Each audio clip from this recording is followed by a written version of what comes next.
Hi, in this video I want to cover the 5 basic parts of a rod pump. I'm going to be following this PDF for most of the content.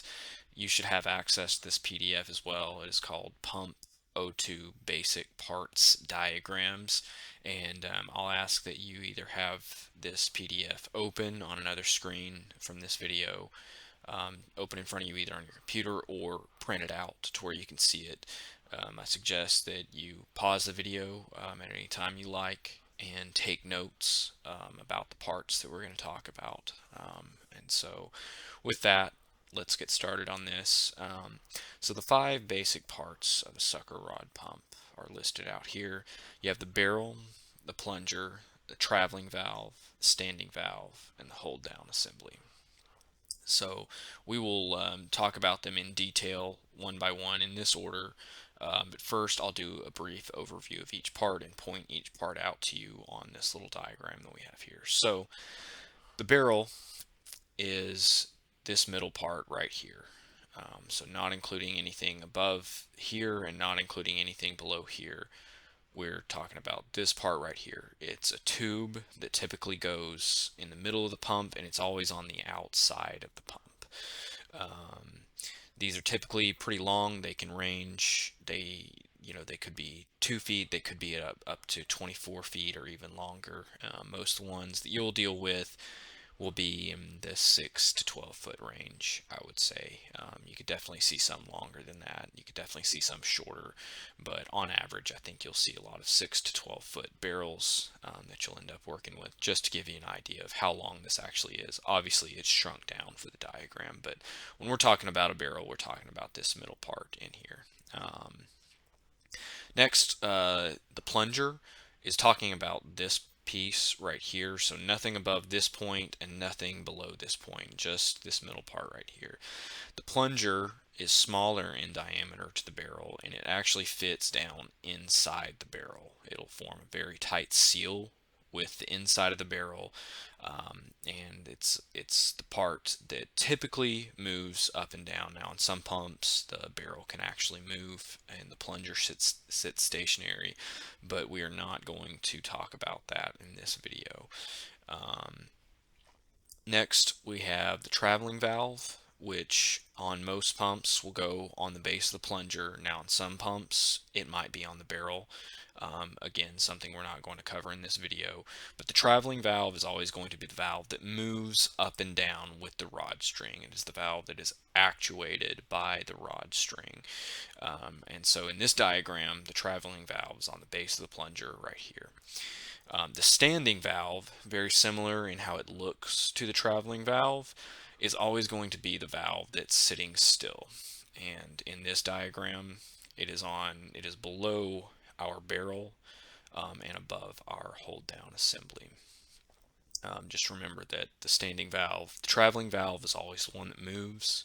The standing valve is always the one held stationary.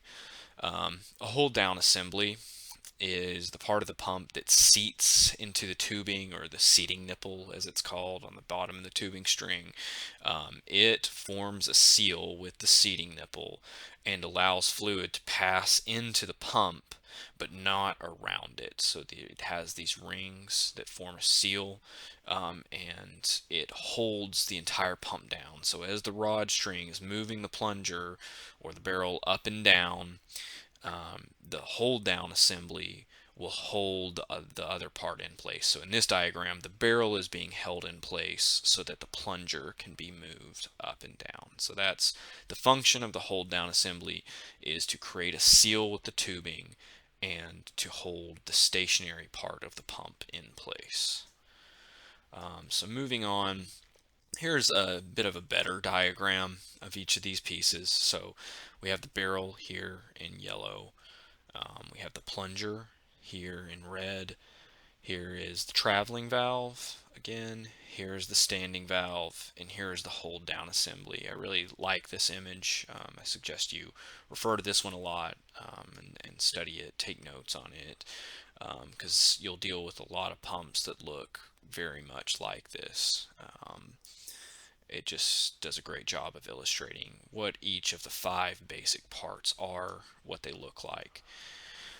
Um, so moving on, here we've got some diagrams of barrels. Um, so this would be a thin wall barrel. I can tell that because it's designated by this W, not something we'll get into detail in this video. This one I can tell is a heavy wall barrel. It's designated by that H.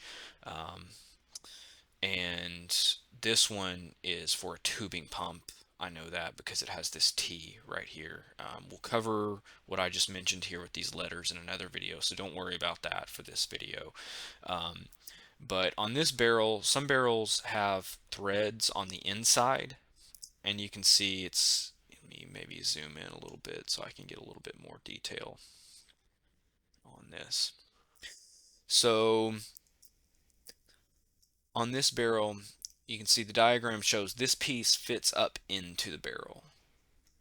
This piece also fits into the barrel. So I know that the threads are on the inside of this barrel. So what I want you to get from this is that some barrels have threads on the inside, other barrels have threads on the outside. So here's the barrel in this diagram, and notice that this piece above it is actually screwing around this piece, so the threads are on the outside, and same at the base of it. So the difference between this barrel and this barrel is that one has threads on the inside, the other has threads on the outside.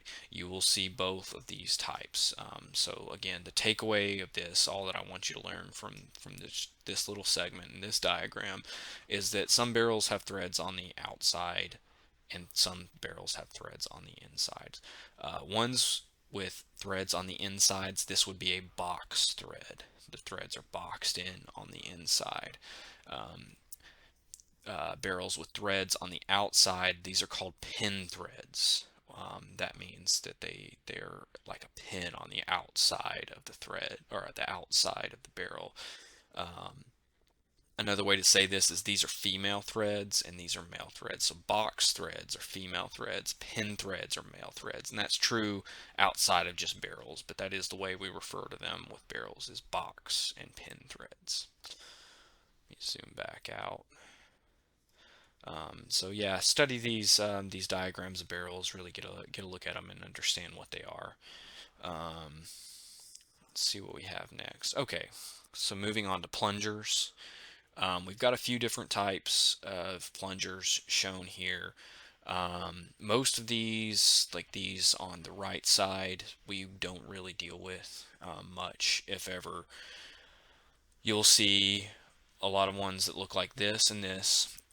So once again, I want to point out the pin end and the box end.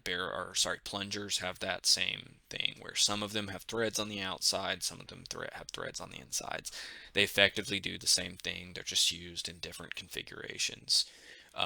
This would be like a spray metal plunger, um, spray metal precision type plunger, meaning that the metal out here fits very perfectly with the metal on the inside of the barrel, and so it relies on the precision fit to create a seal. These are probably our most common types of plungers, are going to be, that you'll see will be the spray metal. That you can tell them because they have a nice smooth metal finish on the outside of them, and they fit just perfectly on the inside of the barrel that they're made for. Um, I don't know much about this one, this regular Flexite, so I'm not going to say much about it, or wide Flexite. Those are some sort of ring that fits around, and instead of the metal making a seal with the barrel, it's got this ring. I'm not going to talk much about that because I don't think you'll see a whole lot of them. Now, composition ring, you will see some of these. And I do know how this works. It has this ring that fits. So instead of the plunger being perfectly smooth metal on the outside, it's got these grooves in it, and these grooves fit these rings inside of them. You can put these rings, and the outside of the rings, which is these ribbed parts here, is what makes contact with the inside of the barrel. So it relies on these rings to create a seal with the inside of the barrel. We do have some of these. You will see these. They're fairly common. This soft packed wood cup or wood type, and this soft packed API valve cups. I don't know much about those. You may see some, but I'm not going to talk about them in this video. So moving on from plungers, let's talk about the valves. So I'll go back to this diagram to remind you. We have two types of valves. We have the traveling valve, which is always the valve that moves, and we have the standing valve, which is always the valve that's held still. They're very similar in how they're made up because they do a very similar job. The core part of a valve is the ball and seat. And the way this works is this ball will form a seal with its seat. So when fluid passes through, it can pass through one way. So in this case, it would be like upward. It can pass through the seat, push the valve up out of its way, and move. But if fluid tries to come down, the ball will seat into its seat and create a seal, and fluid won't be able to move back through this valve. So that is the function of the ball and seat. It's the core part of the valve. Um, the types, there's two types here. There's this flat type, and it's really talking about the seat. The ball would be the same between these two. There's this flat type seat, and then there's a rib tight seat. My understanding of this is the rib tight is really out of date. I can't guarantee you'll never see this rib tight, but I do know predominantly you'll see this flat type. That is what we use. That's what we order, and so that's the more modern style, is the flat type seat. So the ball and seat can't just function on their own. They have to have something to hold them in place. So that's when you get into cages.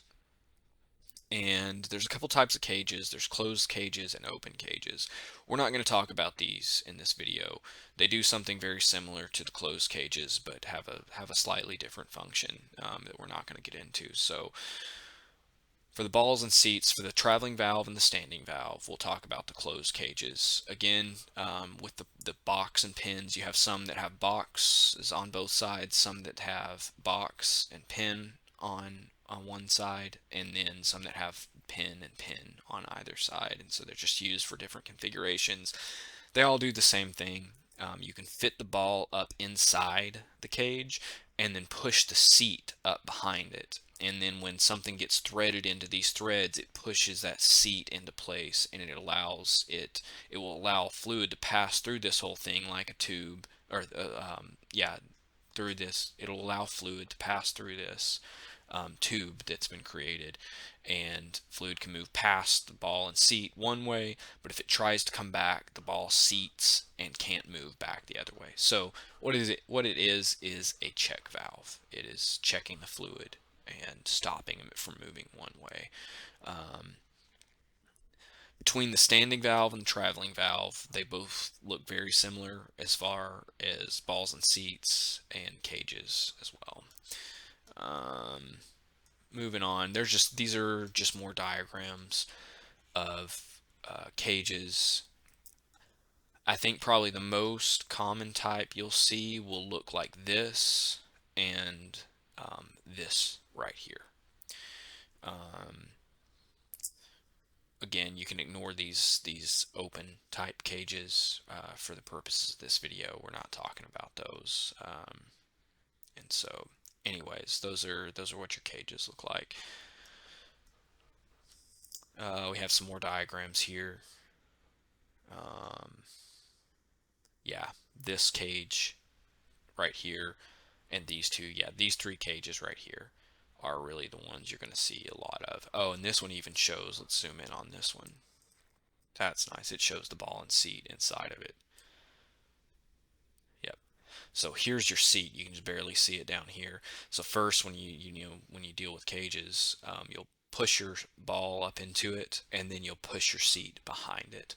And then when you thread something else into here, be it a bushing or another valve cage, then it will seal that seat into there, and everything will be held in place. The fluid can move through the tube, but it can't move back the other way because the ball will come back and seat. So I hope that makes sense. I hope you understand. It's really pretty dang simple. And so these are just some basic diagrams. Again, get a look at these, try to understand what they do, and get an idea of what they look like. Okay, so the last of the 5 basic parts is the hold down assembly. And again, this is the part, let's zoom back up here.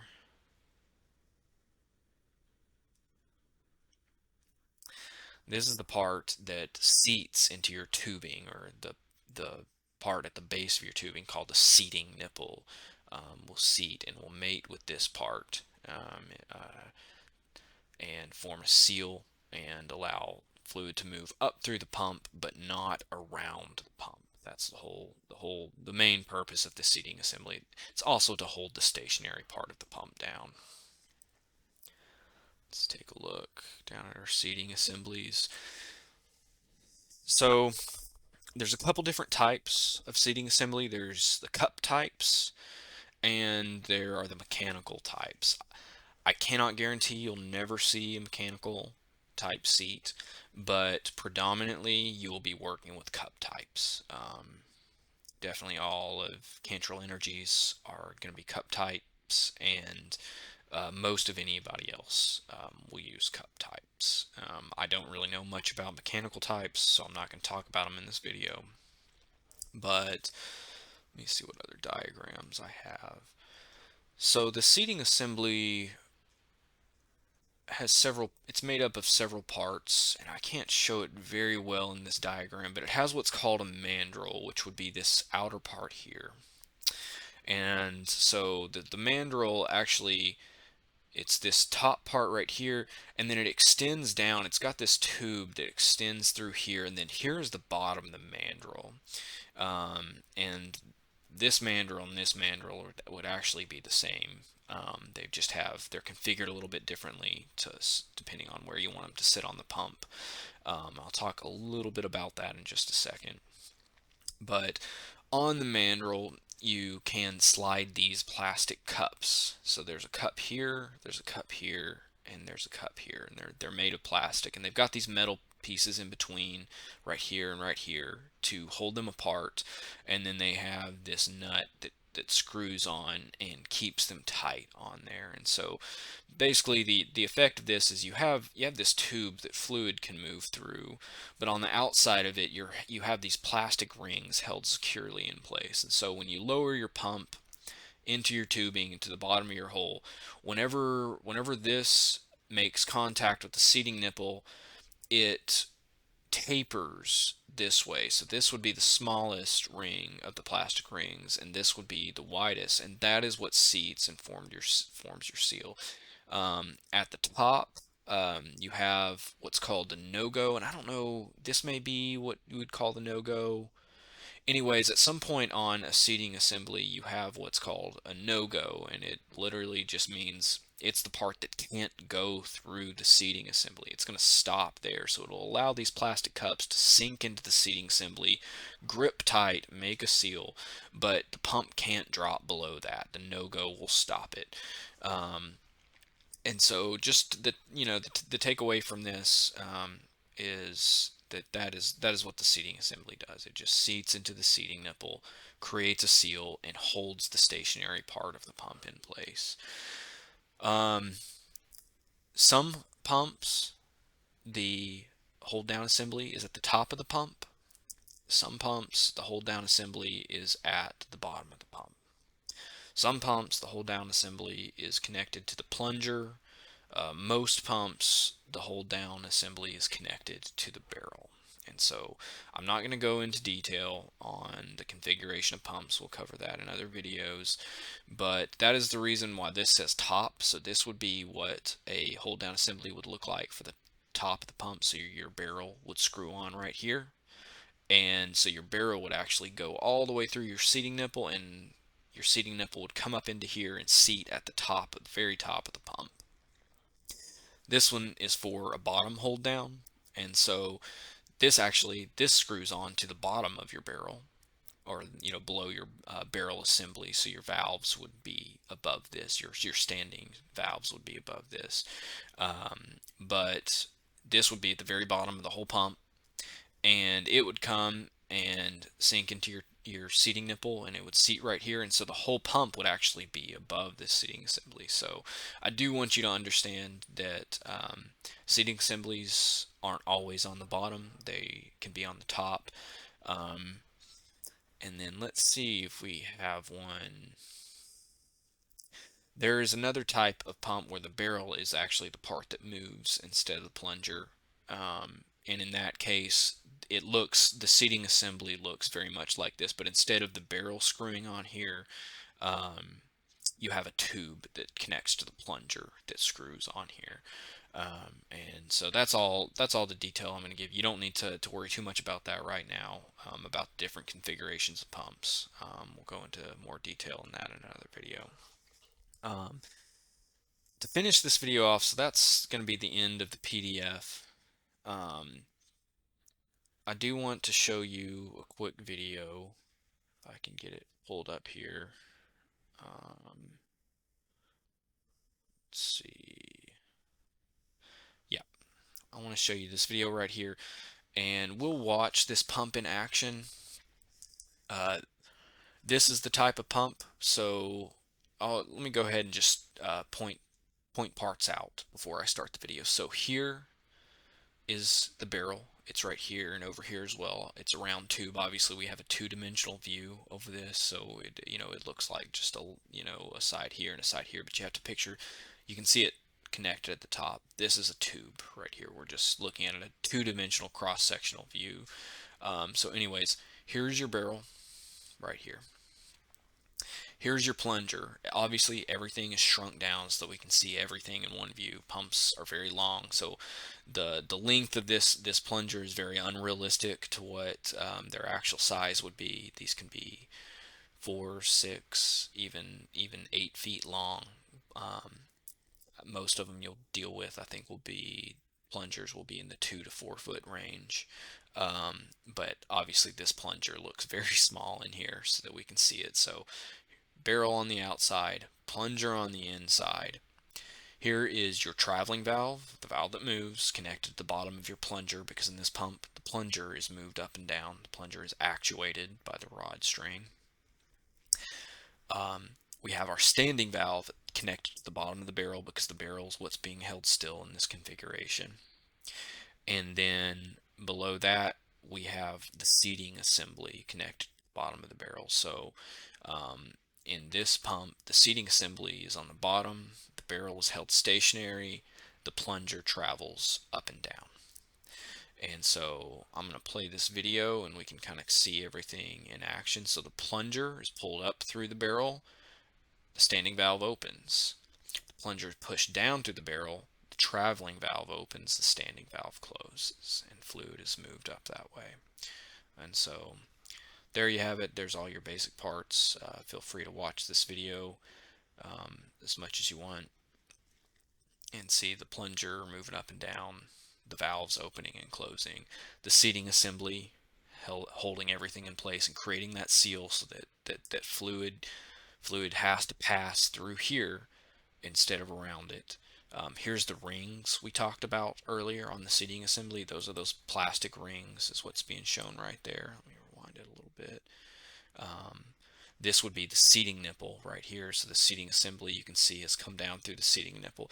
You can see the no-go I talked about earlier. So on the outside of the mandrel, so this part on the inside would be your mandrel with your cups on the outside. Here's the no-go on the mandrel, preventing the pump from sliding all the way through the seating nipple. So I hope this all makes sense. Feel free to rewatch parts of this video. I hope you took good notes. Obviously, you can always ask your supervisor any questions that you have. And with that, I'm going to end this video. Thanks a lot.